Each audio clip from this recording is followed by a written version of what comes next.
Pinutakte ng mga fans, Kim at Sian old photos, ibinandera sa American tabloid. Say mo, Paulo.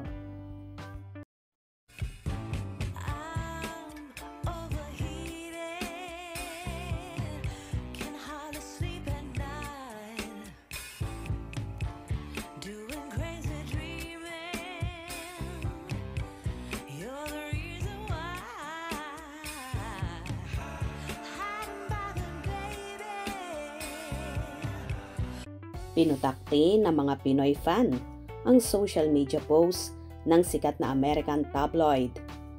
Matapos masipat ang lumang larawan ng celebrity ex-couple na sina Kim Chiu at Sian Lim.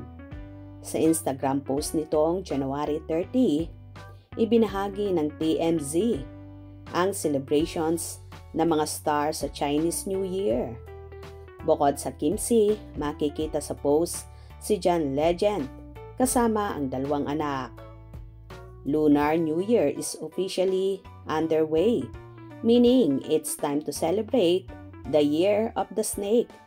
Swipe through our gallery to celebrate with the stars and find more pics at the link in bio.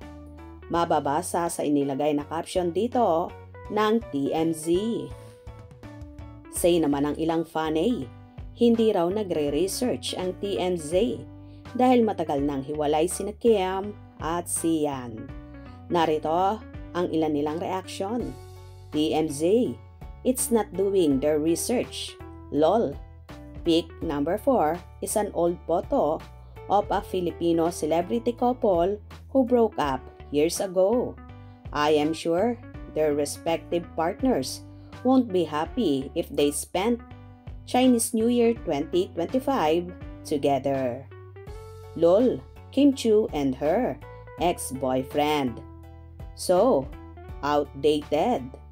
TMZ, they've already broken up years ago. Kaloka naman talaga ang American tabloid na ito at hindi nga nagre-research. Nakaka-offend naman sa mga karelasyon nila kagaya ni Sian Lim na may Irish Lee at sa nobyo ni Kim Chiu na si Paolo Avellino. For sure, maiinis sila regarding dito. Hello, research din kayo pag may time. Ano naman kaya magiging reaction dito ni Paolo Avellino?